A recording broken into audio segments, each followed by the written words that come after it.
Educación de la Universidad de San Andrés, se dedica a la investigación, que parte de su formación la ha hecho en Estados Unidos, y la idea es en este ciclo de charlas que armamos para el mes de agosto, bueno, ya que la cuarentena ha actuado en un momento paradigmático para la educación, pensar un poquitito qué cosas podemos rescatar de esta experiencia, y qué mejor que hablar con él, que se dedica justamente a reflexionar sobre la educación y sobre qué tipo de educación tendríamos que tener para poder pensar no solamente en nuestro presente, sino básicamente en nuestro futuro.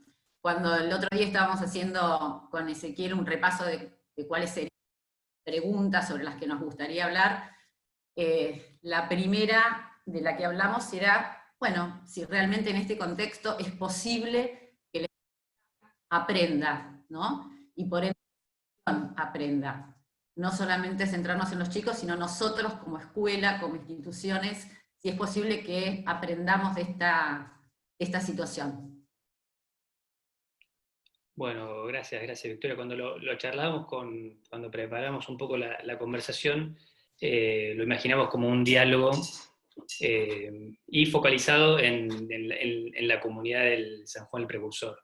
Un poco lo aclaro porque tal vez algunas cosas que diga, esto si se lo traslada a otros contextos, van a sonar como totalmente utópicas, bueno, pero simplemente hacer esta aclaración.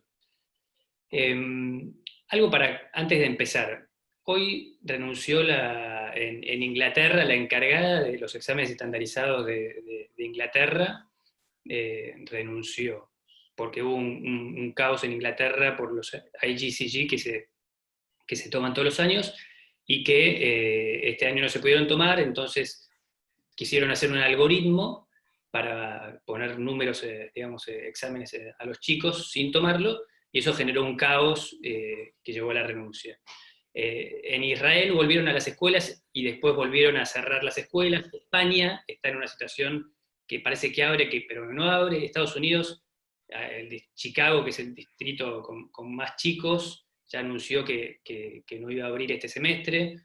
Bueno, con lo que quiero aclarar con esto es que estamos en un momento de incertidumbre educativa como nunca jamás el mundo estuvo, digamos. No hay punto de referencia. En todos los lugares del mundo los sistemas educativos están como reseteándose y viendo sobre la marcha qué hacer. De hecho, Notre Dame, la Universidad de Estados Unidos, había abierto presencial, duró una semana y volvió a cerrar a clases virtuales.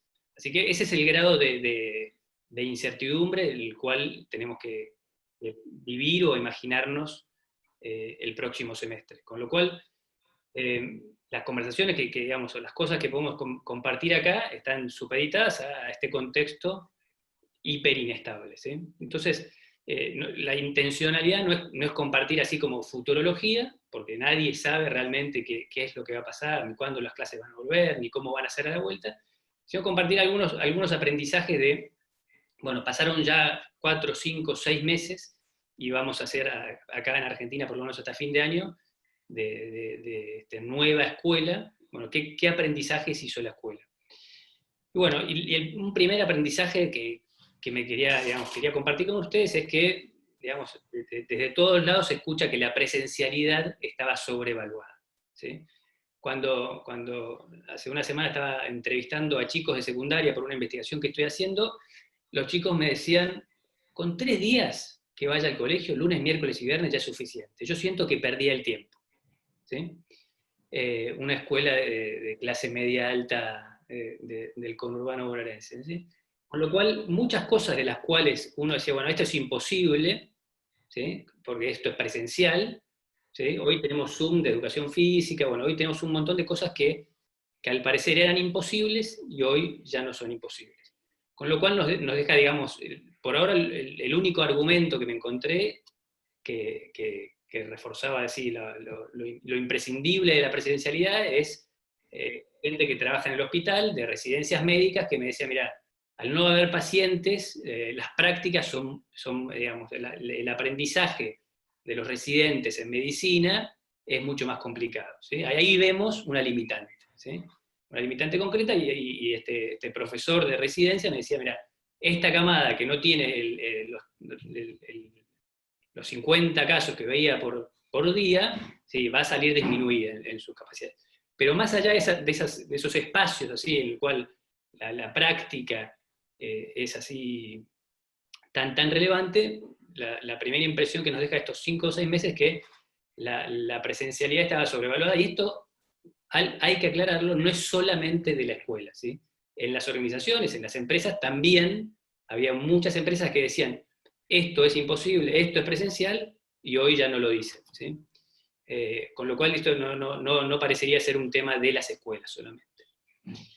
Eso como un primer aprendizaje. Algo también que nos va a dejar la pandemia, y hay que aprovecharlo, es el tema de la capacitación en herramientas digitales. Que las organizaciones educativas se vieron inmersas en un proceso de capacitación que, si, no sé, Victoria, vos me dirás, pero si vos le decías hace 6 meses a tus profesores que iban a tener Zoom, meetings, iban a preparar escenarios virtuales, se te podían reír en la cara, básicamente muchos. Y hoy en día, el sistema, digamos, muchos docentes han logrado una capacitación en un tiempo que era impensado hasta hace un año, ¿sí? Con lo cual, eso es otro aprendizaje de la pandemia, que la capacidad de aprendizaje de herramientas digitales ha crecido de manera exponencial, ¿sí? Por supuesto, con un montón de diferencias, si nosotros hablamos o vemos lo que pasa en escuelas públicas en general, el método de conexión más frecuente, el 80% es WhatsApp. Si nosotros vamos a otros contextos, vemos Google Meet, vemos Zoom, vemos Moodle, otras plataformas. Con lo cual eso también es un tema para estar atento. Pero sí, lo que es claro como aprendizaje que nos va a dejar esta pandemia a las escuelas es que ya la escuela dejó de ser como la institución o los ladrillos o el edificio, sino va a tener que pensar en ecosistemas en el cual lo virtual tenga un papel importante, ¿sí? El planeamiento estratégico de las escuelas va a tener que tener en un lugar muy importante el ecosistema digital o virtual de la enseñanza en línea. Se van a tener que pensar, bueno, ¿cómo queremos armar este ecosistema? Nosotros teníamos bastante claro cómo lo armamos el ecosistema físico, bueno, ¿cómo queremos armar el ecosistema digital en el 2021? ¿Sí? Me parece que eso ya es como un aprendizaje que muchos directivos y muchas organizaciones tienen que estar pensando, digamos, ya en este momento. Y otro aprendizaje digamos, que en general la pandemia no es que hizo algo nuevo, sino que aceleró, se está diciendo, aceleró muchos procesos. Y algo que nos mostró como muy patente la pandemia es el tema de la brecha digital. Hoy la escuela, en gran medida, pasa por una plataforma. Entonces, la no conectividad es la no escolarización, ¿sí? Y en eso la última encuesta del Ministerio de Educación habla de casi 1 millón de chicos que quedaron afuera de la escolarización con la brecha digital. Con lo cual, ahí tenemos un problema enorme, muy desparejo, por supuesto, pero tenemos un problema enorme que va a quedar después de la pandemia. Después, acá, Victoria, no sé, quería preguntarte vos qué pensabas, pero mi percepción es que como aprendizaje también hubo un reseteo de la relación entre los papás y la escuela, ¿sí? Las familias están empezando a percibir que ser maestro no era tan fácil, ¿sí? O empiezan a percibir que enseñarle a leer a un chico de 6 años, o enseñarle un problema de química a un chico de secundaria, y requiere cierta expertise, ¿sí? No viene dado. ¿Sí? Por más que uno tenga buena voluntad, uno se cruza con padres con buena voluntad, que te dicen, yo estoy al lado, y cuando le enseña a la maestra, pasan cosas diferentes que cuando yo estoy al lado, ¿sí? Y también me parece importante ver esto de que en esto reseteo obligatorio, ¿sí? El contrato entre las familias y los papás también está cambiando, ¿sí? Antes era común encontrarte con papás que decían, bueno, yo pago X, ¿sí? Encima quieren que me ponga a hacer la tarea con los chicos. Bueno, hoy eso no es una opción. Hoy, si vos tenés un chico en escuela primaria, tenés que ponerte al lado. Yo tengo 4, o sea que parte de mis mañanas paso haciendo, digamos, actividades con los chicos. Con lo cual, ahí hay como una especie de enseñanza positiva que nos puede dejar la pandemia, ¿sí? Lo que sería como una nueva alianza, o repensar una nueva alianza entre la escuela y las familias. Porque, digamos, en este sentido se reconfiguró las funciones tradicionales de la escuela. Antes, digamos, desde el funcionalismo las teorías dicen, bueno, la escuela se sirve para, no sé, para enseñar habilidades cognitivas, sirve para darle comer a los chicos, sirve para la logística de la familia. Hoy muchas de las funciones tradicionales que tenía la escuela en Argentina no las cumple. Y la que tiene que cumplir es, digamos, algunos dicen la más específica de la escuela, la transmisión de conocimiento, es la que digamos, define un poco a la escolaridad, por lo menos como se entiende en sentido tradicional, ¿no? Y eso es lo que, digamos, en algún sentido, lo que se está viendo, que la función de la escuela más de transmisión de conocimiento era la más floja en los contextos más vulnerables, con lo cual ahí tenemos un problema también a futuro. No sé si vos, Victoria, querías compartir algo de cómo visualizás vos esta nueva alianza entre papás y familias. A mí me parece que el tema con los padres es fundamental, porque es verdad esto que vos decís, redescubrieron lo que era el trabajo que hacían sus hijos en el colegio. Y creo que también una cosa que nosotros podemos ver en la práctica diaria es que el rol del profesor o del maestro adquirió una dimensión nueva frente a los chicos y frente a los padres, y creo que esta redefinición de la alianza colegio-familia es provechosa en el sentido de que, y lo decíamos el otro día en alguno de los vivos que hicimos las directoras del colegio con Máximo, nosotros nos acercamos a lo que es la dinámica de las familias y la familia se acercó a lo que es la dinámica del colegio. Y me parece que ese punto de encuentro es beneficioso para ambos y que de acá vamos a tener que sacar un crecimiento o por lo menos una mayor confianza en el vínculo y en la revalorización de lo que es la tarea de la enseñanza, ¿no? Y me parece que lo que la cuarentena nos muestra es que los preconceptos o las ideas con las que nosotros construíamos la escolaridad quedaron con un signo de interrogación, esto que vos decías. Bueno, de tecnología veníamos hablando hace mucho, y yo también creo que tenemos que segmentar el análisis según qué tipo de colegios cuando lo hacemos, pero el San Juan hace mucho que viene hablando de tecnología, y nosotros empezamos el año con un plan de programación, pero creo que nunca se vivió encarnadamente como ahora. ¿Por qué? Porque las circunstancias te llevaron a tener que zambullirte en una nueva forma de enseñar.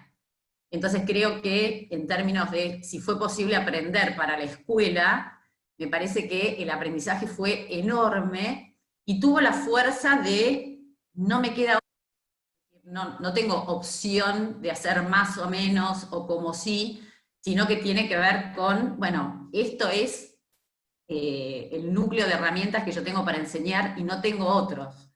Entonces empezó a jugar lo pedagógico, lo tecnológico, lo vincular, y empezar a buscar un montón de acuerdos y de puntos de equilibrio que forzaron a que las dos partes dialoguen un montón. Porque nosotros muchísimo del tiempo lo invertimos en esto, en contarles a los padres lo que vamos pensando, ellos nos cuentan qué dificultades tienen. Así que me parece que todo eso es como una masa que va elevando de una nueva escuela que podemos imaginar.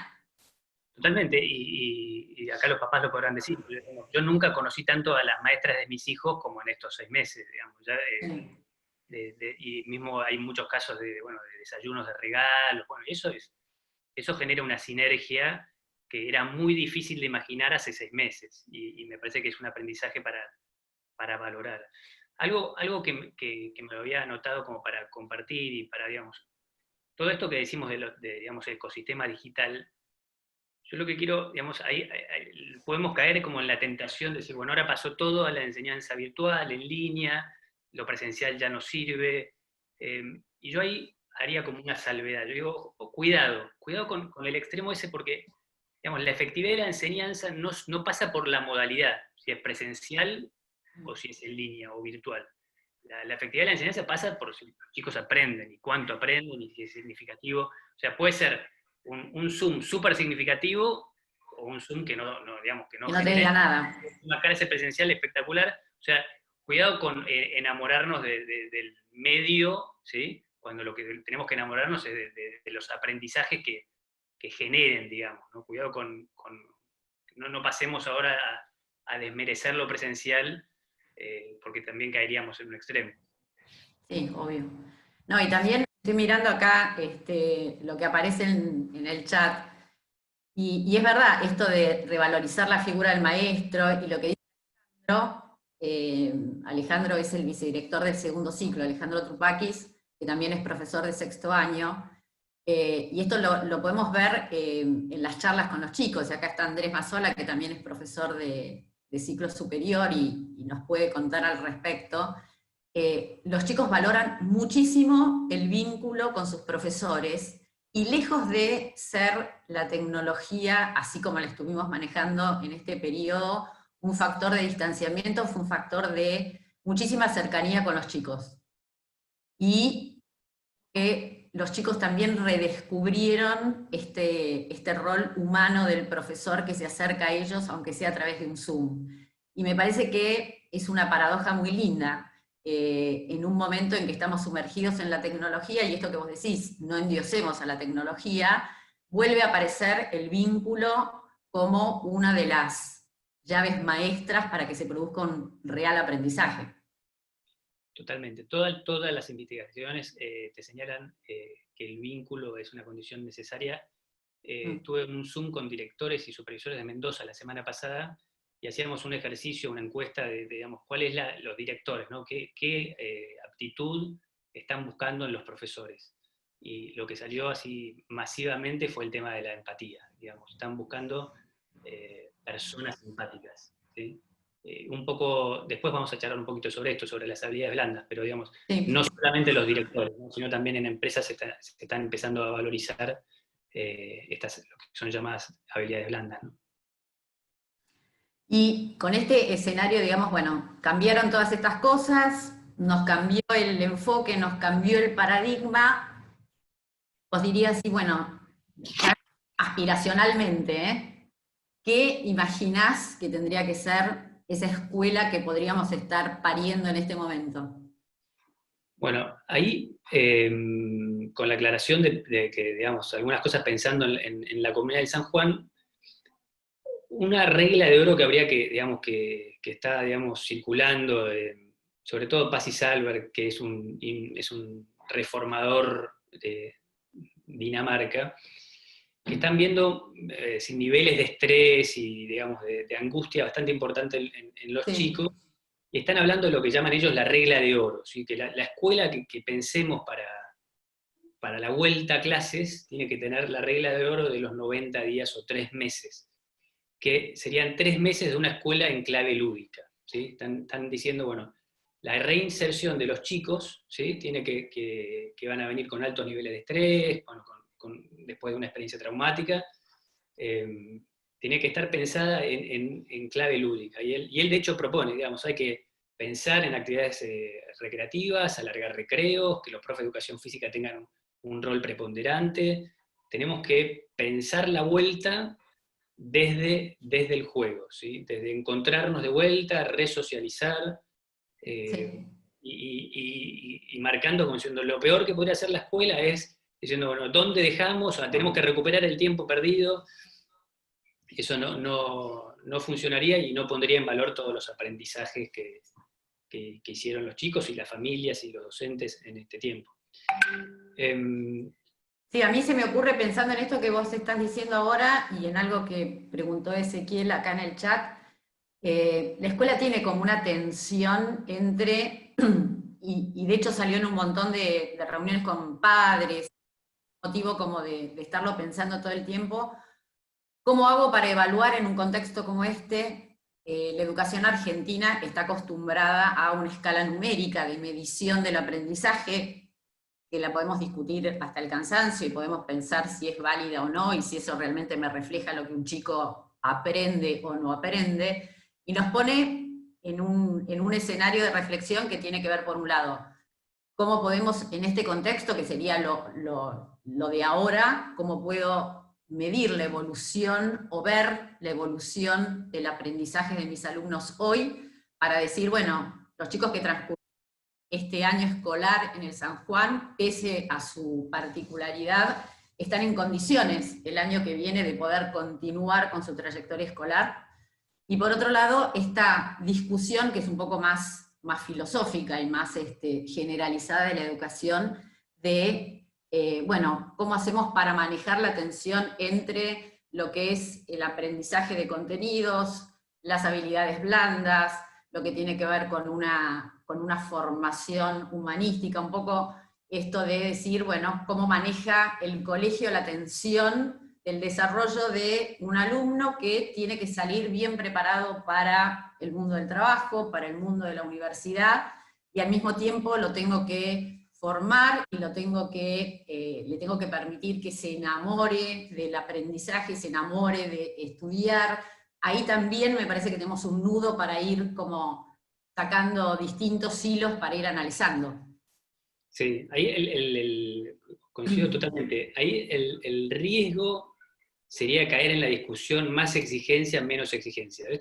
Lo que planteas es una tensión que pasa, digamos, en todos los países, que es la tensión entre la escuela que incluye, la escuela inclusiva, y la escuela que proyecta para la vida, o que prepara. Y eso es una tensión clásica que tiene la escuela. Ahora, no hay que plantearlos como opuestos, porque no existe la escuela que es 100% que abrace, o que la otra 100% que pegue solamente, o que proyecte, Claro. porque es una dicotomía falsa esa, ¿no? Nadie aprendería en un contexto tan hostil. Pero sí, la pregunta que haces, el indicador que habría que pensar, o habría que ver, es muy artesanal. Y ahí es, para mí, ¿no? En este sentido, es, bueno, que en ese equilibrio entre ser como una escuela que abrace y una escuela que proyecte es, bueno, ¿qué espacio hace que ese chico individual florezca? Y ahí hay clases, por supuesto, digamos, si un chico sale de la escuela y no puede hacer un currículum, no puede pararse frente a una persona en una entrevista y hizo un trabajo deficiente en el aspecto de escuela que proyecta. Ahora, si el chico está también deprimido porque digamos, no logra llegar al currículum que se le propone, y también ahí la escuela se tiene que hacer una pregunta. El tema es que esto es muy artesanal, porque ¿qué haces con, digamos, cada chico florece digamos, en ambientes diversos? Y ahí por eso es clave el rol de los directivos, de los profesores, y también tener cuidado, porque a mí me pasa que me encuentro en la universidad con chicos que me dicen, bueno, nunca me sentí, es la primera vez que me preguntan algo que no sé. Bueno, qué lástima, yo pienso, ¿no? Porque la verdad que pasaste 15 años en una escuela y nunca te desafió, y tal vez ahí vos hubieras necesitado algo que te proyecte o que te empuje un poco más, ¿no? Pero en esta tensión me parece que mantenerla como escuela es productiva. El riesgo es que sea una bajada para todos igual. Digamos, el desafío es que la escuela logre empujar al chico a lo que más da, ¿sí? Para proyectarlo, y al mismo tiempo que sea lo inclusiva para que pueda florecer. Pero bueno, en esto lamentablemente no hay recetas, en esto es artesanal, y la educación ahí no puede escaparse de eso.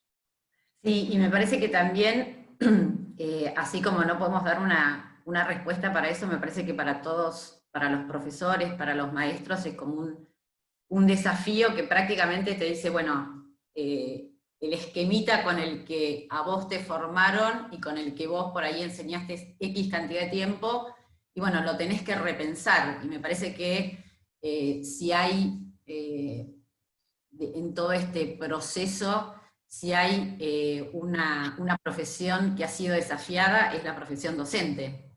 Porque en esto de la flexibilidad y lo artesanal y encontrar espacio para el vínculo y encontrar espacio también para apasionar por el conocimiento, y en esto también que tiene el San Juan de su impronta humanista, me parece que es todo un desafío el perfil de profesor y el perfil de maestro que sería el de esta escuela que soñamos que aparezca. Totalmente. Y ahí, hoy están hablando, mucha gente está hablando de la escuela, no tanto de las buenas respuestas, sino de las buenas preguntas, ¿no? Como que las respuestas están todas. O sea, el algoritmo de Google ha dado todas las respuestas. Ahora, la calidad de la escuela va a ser, la mejor escuela va a ser la que mejores preguntas genere en los estudiantes, ¿sí? No tanto la que mejor información brinde. Información les dé. Exacto. Entonces es un cambio de paradigma, es generar profesores, equipos directivos, ¿sí? Que logren hacer esas buenas preguntas que conecten al chico, a los intereses del chico, con el contenido, con el afuera de la escuela, con el currículum, ¿sí? Con lo que lo apasiona. Sí, porque viste que la otra discusión grande que hay, y retomo un poco con algo que vos dijiste de el impacto emocional que va a tener todo este proceso en los chicos. Si hay algo que siempre es un motivo de preocupación, es cómo hago para que los chicos se sientan motivados, cómo hago para que los chicos enganchen con la propuesta del colegio, cómo hago para que los chicos sean chicos que valoran el esfuerzo. Nosotros muchas veces en el colegio hablamos de, bueno, trabajar mucho con el error, permitir la equivocación, y a partir de la equivocación no solamente mejorar mi aprendizaje, sino también fortalecerme como persona, ¿no? Entonces me parece que ahí también tenemos algo que lo podés analizar generacionalmente o sociológicamente, pero me parece que también ahí tenemos como una mirada importante para poner, porque tiene que ver casi con algo constitutivo de las personas que queremos formar, personas resilientes, personas con capacidad de esfuerzo, personas que valoren el trabajo, personas que se permitan la equivocación y se permitan volver a empezar. Me parece que ahí también tenemos como un foco importante para reflexionar como educadores. Totalmente. Y en esto la escuela a veces no ha sido tan buena en transmitir sentidos, ¿sí? En esto, la escuela hoy en día ya, digamos, sociológicamente o generacionalmente, los chicos cambiaron, y si el chico hoy no le encuentra un sentido, si no, no tiene que ser un sentido así de nivel, puede ser no utilitarista, pero sí un sentido de por qué estoy haciendo esto, para qué me pide esto, no se va a comprometer, no se va a comprometer con la tarea. Entonces, a mí me gustaba mucho un director de una escuela muy grande, que su modalidad de observaciones de clases era, él entraba a las clases cuando estaban dando la clase los profesores, y le hacía dos preguntas, pero le hacía dos preguntas a los chicos, agarraba a dos chicos, a uno de los que están más, siempre más atentos, y a uno de los que están a veces un poco más perdidos. Y le preguntaba, ¿qué estás aprendiendo? ¿Y por qué estás aprendiendo eso? ¿Y por qué es importante? ¿Sí? Y si el chico no podía responder, digamos, ¿qué estaba aprendiendo? No estaba, digamos, en la línea que necesitaba el profesor. Y si tampoco se sabía el sentido, no iba a poder comprometerse con la tarea. Me impresionó mucho, y lo que hacía era, básicamente los grababa a los chicos. Los sacaba y decía, ¿te puedo sacar un segundo de la clase? Y decía, ¿qué estás aprendiendo y por qué es importante? ¿Sí? Y después les mostraba a los profesores, ¿sí?, las grabaciones de los chicos, y había generado como una revolución, porque había un para qué. El chico encontraba un sentido. ¿Sí? Bueno, yo estoy aprendiendo esto, que me puede costar, pero sé que va a ser importante, o sé que es importante para esto otro. Y cambiaba totalmente la dinámica de las clases con esto. Y a pesar de ser una escuela así enorme, lograba meterse, o sea, hacía una observación por semana con estas dos preguntas muy simples, pero que conectaban con el sentido. ¿Sí? Sí, esto de conectar con el sentido, no sé, trabajando con varones toda mi vida, me parece que fue algo que fui aprendiendo, esto de poderles mostrar el para qué, pero no porque va a ser una carrera exitosa, o porque, no, sino que enganche con tu futuro, ¿viste? Apelar a esto de futurizo que tiene todo chico en potencia, y decirle, bueno, el significado o el sentido último de esto va a ser tal cosa, y que él lo descubra. Y me parece que ahí también vuelvo a esto de la tarea docente, es decir, no podemos pensar en esta transformación si no hay una profunda transformación del docente. Y entonces creo que el otro día no sé con quién estaba hablando y yo decía, este cambio es en cierta forma brutal en ese sentido para un docente, porque prácticamente ninguno de los cuadernitos o de las recetas que uno haya podido acumular durante el tiempo que ha trabajado, te va a dar la respuesta a los desafíos que tenés hoy. Y casi que nos tenemos que poner en la misma búsqueda de los chicos, el para qué lo haces, el por qué lo haces, desde dónde los convocás, y casi que, no sé, será mi tema con la historia, pero casi me vuelve a la cabeza todo el tiempo la imagen del pedagogo griego, ¿no? De aquel que camina al lado de otro y que le va mostrando un camino. Entonces me parece que en ese sentido la revalorización del profesor y de los maestros y esta nueva mirada que se les pide, que yo sé que es trabajoso y lo puedo ver en el trabajo de todos los días, de toda la gente que trabaja en el colegio, me parece que es como uno de los grandes hallazgos de este periodo, ¿no? Y me parece que es clave para esto que vos estás planteando. Sí, totalmente. Hay investigaciones que señalan que la tarea docente es de las más desafiantes, de las más complejas por la cantidad de recursos que tiene que poner en juego que existen. Sí. Y de hecho, bueno, es conocido el caso de distintos sistemas en el mundo en el cual las personas con más capacidades son las que entran en la escuela de educación. En la escuela docente, sí. Sí, sí, realmente implica un abanico, digamos, de facultades que tiene que tener el docente que es muy, muy complejo. Y cada vez va a ser más complejo porque en la figura docente como rol de transmisor ya no tiene ningún sentido como transmisor de información, con lo cual se lo ubica de por sí, hoy hablan algunos en la figura de curador, como que tiene que preparar los escenarios, ¿sí? De aprendizaje, ¿sí? Ya los textos ya están, la información está, bueno, pero ¿cómo haces para que esta información, para que esto genere experiencias, como hace el curador en los museos, en los chicos, y que cada chico genere una experiencia diferente con esto? Sí, es un desafío enorme, y en esto de pensar, bueno, qué viene después, a mí me parece que, y volviendo a la reflexión que hacemos acá en el colegio y a todas las charlas que estamos teniendo, que en realidad giran en torno a todo esto que vamos descubriendo, esto que vos decías antes, ¿no? La mirada sobre lo que hoy se llaman las habilidades blandas, la mirada casi humanista en cuanto a encontrarle el sentido de la vida a los chicos en este tiempo que ellos pasan con nosotros, ¿no? Entonces, a mí me da la sensación, a medida que voy pensando todo lo que nos va pasando, que si bien estamos hablando de una escuela nueva y de formas nuevas, nos vamos también como reflejando y nos vamos asomando a lo que era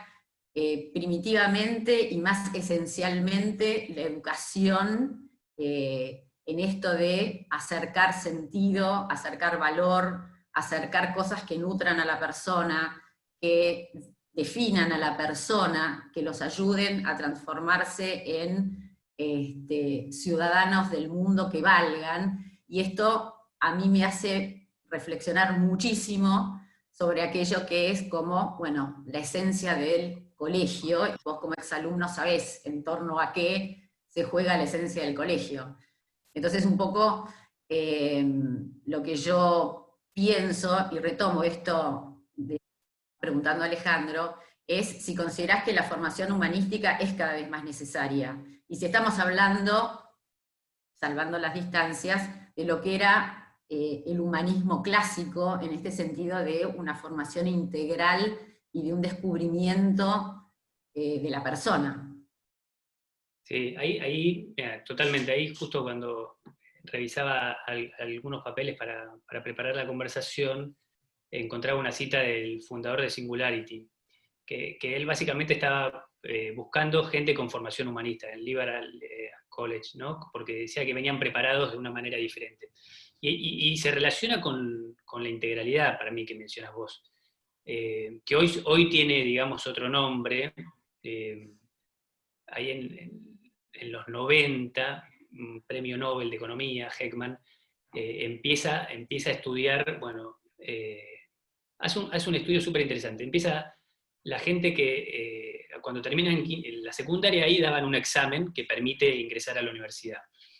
Y algunas personas, digamos, lo daban libre, no tenían la escolaridad y daban libre el examen. Es un examen famoso, se llama GED y te medía a nivel cognitivo, ¿sí? Entonces con un grupo de control empezó a medir, o sea, la gente que había ido a la escuela y que se sacaba 700, y la gente que no había ido a la escuela y se sacaba 700. Y a los 4 años, ¿sí? Empezó a ver que a mismo nivel cognitivo, ¿sí? Mismo resultado en examen, había como mucha diferencia en indicadores relevantes, siendo salarios, no terminaban el college, bueno, índice de adicciones, bueno, un montón de indicadores por todos los lados donde lo veían que la gente que iba a la escuela o que había ido a la escuela tenía muchos mejores resultados 4 años después que los que no habían ido a la escuela. Entonces ahí como que se queman un poco los libros y empiezan a ver qué pasa acá.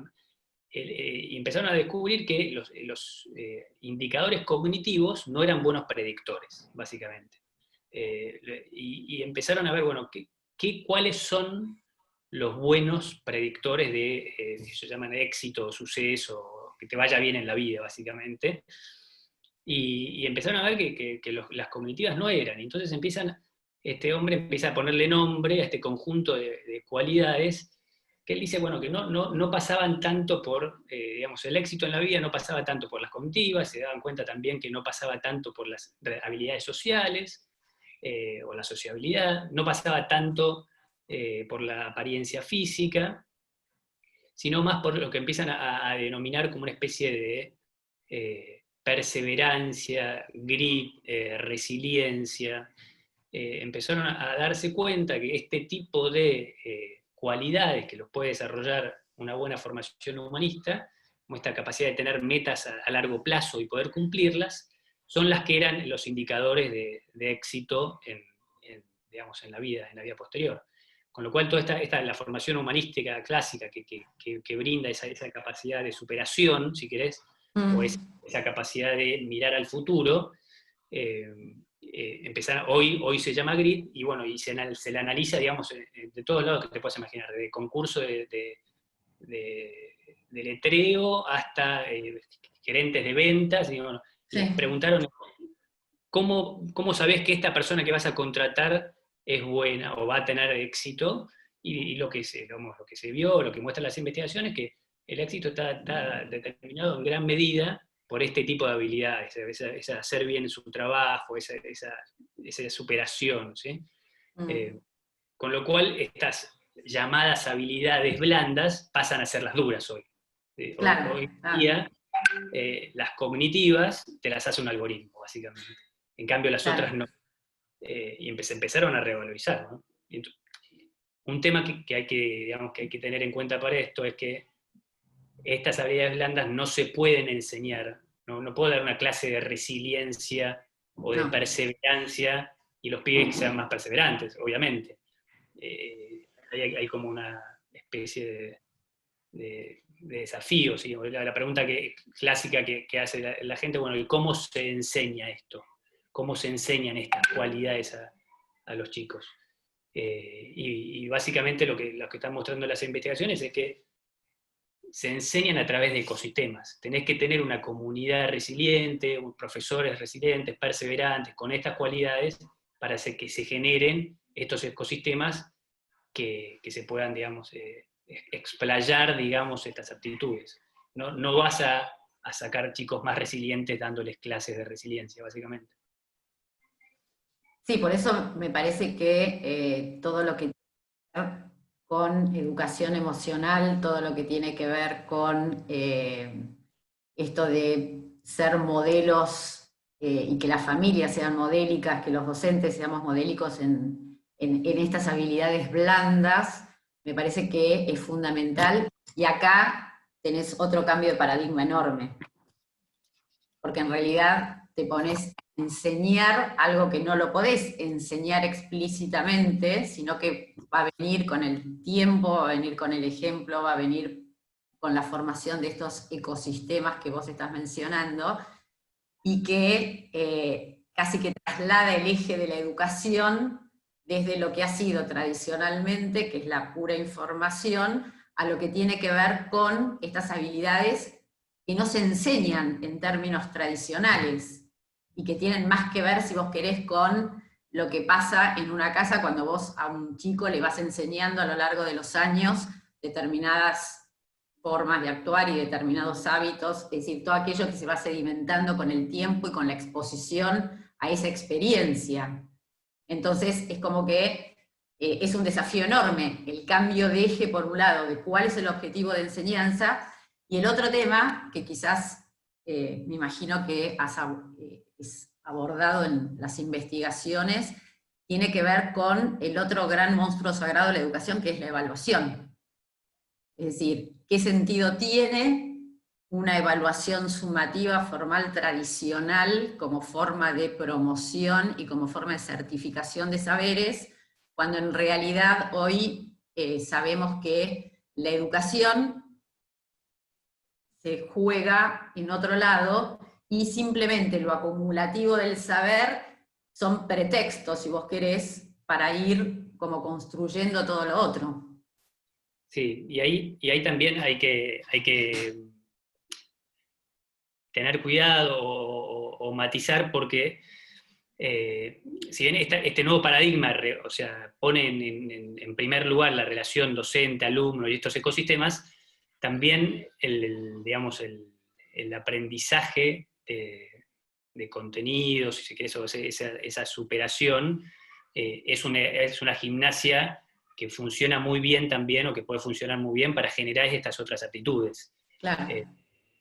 Con lo cual, Argentina tiene un problema medio histórico con la evaluación. Digamos. No logra, no logra generar evaluaciones que de alguna manera potencien digamos, los aprendizajes de los chicos. Y ahí hay como distintos, en el mundo hay como distintos paradigmas. Tenés el paradigma más anglosajón, que es hipercuantitativo, ¿sí? Y que, bueno, básicamente te mide, si vos te sacaste 8.3, después podés ir a esta universidad y después te lleva a otro, ¿sí? Y después tenés otras series digamos, de países que lo tienen como, lo ponen en un segundo nivel, digamos, a esa mirada tan cuantitativa.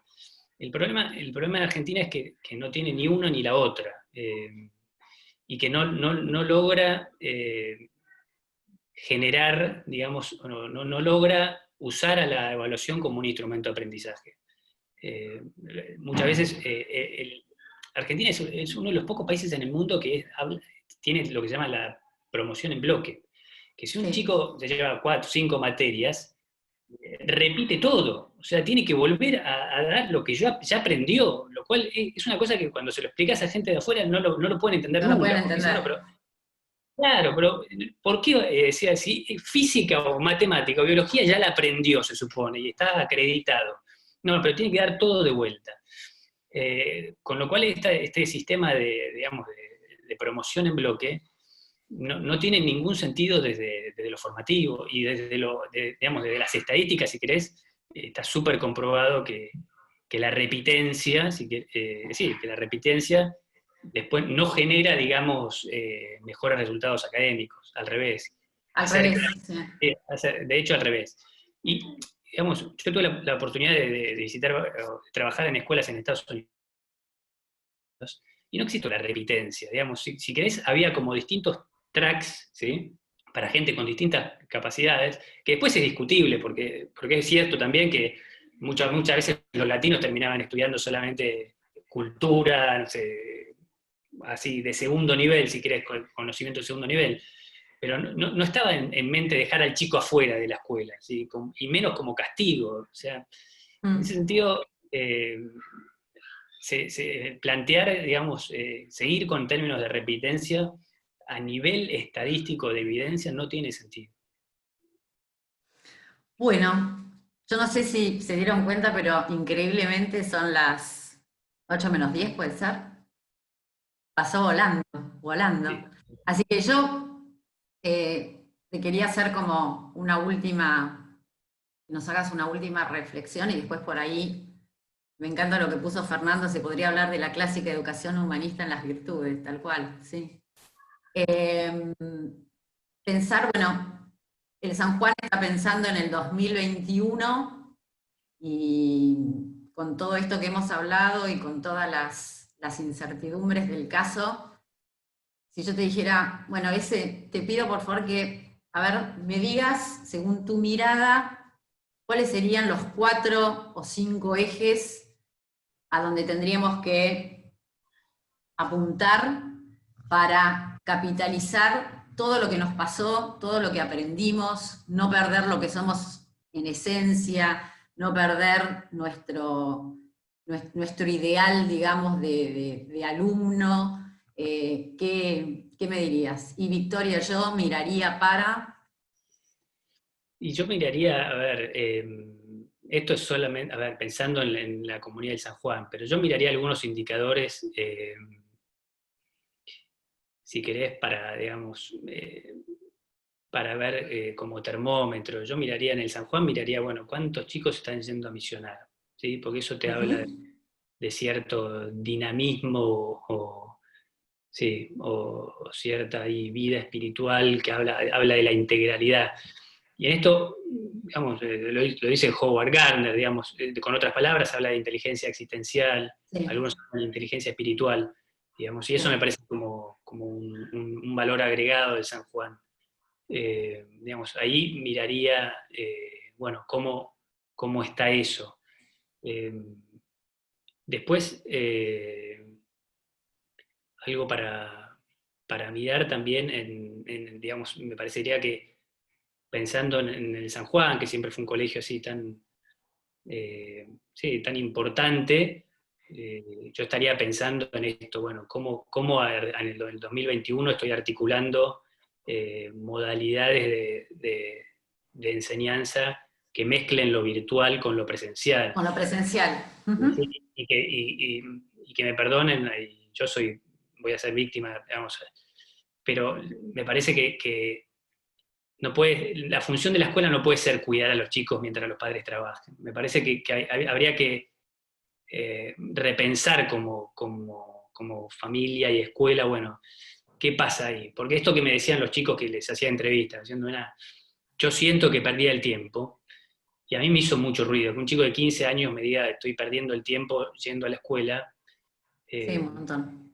sí, ahí pensaría cómo seguir de alguna manera trabajando en lo que se llama como blend en el futuro próximo, en el 2021. ¿Cómo no perder? O sea, tendría mucho cuidado de no volver a lo que hacía antes, ¿sí? Que va a No, ser eso como seguro, sí. que tengan las escuelas. Eh, o sea, tendría mucho cuidado con eso.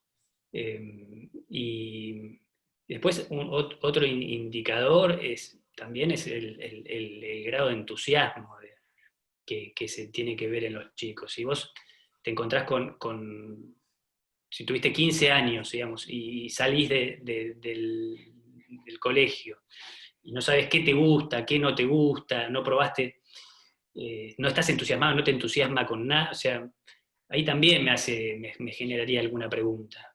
Digamos, después Mm. puedes cambiar 20 veces o 30 veces el trayecto, pero digamos, encontrar cosas que te apasionen, y yo creo que tendría que estar en el radar de los directivos y de los profesores. Entonces, saber que a este pibe, si entras por acá, arranca, o se levanta los ojos, o se entusiasma.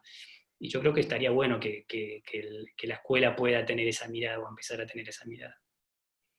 Sí, a mí, digamos, de esto que decís que me encanta y que un poco confirma lo que hemos estado charlando, lo que me gusta es que en el fondo volvemos a algo tan simple y tan esencial como es la conexión humana entre los adultos que estamos en el colegio y los chicos que pasan con nosotros tanto tiempo. Y que de esa conexión y de ese conocimiento particular puede salir aquello que los apasione y aquello que los entusiasme. Y cómo nosotros tenemos que, como dice Alejandro, hacer una escuela que refleje los talentos de los chicos, ¿no? Y que les permita descubrirlos. Así que en el fondo volvemos, pese a tanta tecnología y pese a que ahora estamos todos en los cuadraditos del Zoom, volvemos a algo absolutamente primordial, que es el encuentro humano que se da en un acto de enseñanza y aprendizaje. Y eso me parece que es como muy reconfortante, porque vuelve a poner a las personas el lugar donde no se tienen que ir, que es en el centro de esa relación. Totalmente. Y en esto, una última palabra, y en esto es importante desafiar a los chicos. O sea, algunos hablan de la educación, algunos filósofos actuales hablan como de violencia, pero lo dicen en el buen sentido, digamos. Esto que de sacarlos de la zona de confort, moverlos, o sea, empujarlos, sacarlos, o sea, animarse como escuela a desafiar a los chicos. No puede ser que un chico termine 15 años y diga, nunca nada me había costado, o sea, nunca me sentí desafiado. Y ¿cuánto tiempo ahí que se perdió ese chico, ¿no? De conocer otras cosas. Sí, obviamente. Así que bueno, no sé si quieren, lo de la clave lúdica le encantó a Fernanda Golpe, me imagino, porque bueno, para Jardín lo de la clave lúdica es como fundamental. Ese dice que es importante potenciar a cada chico con su habilidad individual, porque además es único, obviamente. Así que me parece que, bueno, fue una charla muy linda, con un montón de reflexiones importantes y que creo que no solamente revalorizaron lo que hacemos adentro, sino aquello que es esencial para el San Juan y me parece que además nos pone como un norte muy claro en cuáles son nuestros objetivos y nuestros desafíos. Así que bueno, para mí un placer haber charlado con mi alumno. Gracias, Eh, Victoria. la verdad, fue una charla lindísima, bueno, haber visto a tantas caras que hacía un montón que no veía. Así que bueno, nada, agradecerles a todos que hayan estado, que nos hayan acompañado y creo que abrimos un montón de temas que por ahí, de acá a fin de año, nos volvemos a juntar para seguir pensando sobre esto, ¿no? Estaría buenísimo, al menos a mí me encantaría volver a hacerlo. Bueno, un placer, Victoria. Y gracias. Acá tuve muchos maestros acá que me crucé, así que agradecido a ellos infinitamente también. Bueno, un placer. Muchísimas gracias a todos. Muchas gracias. Espero que hayan disfrutado la charla.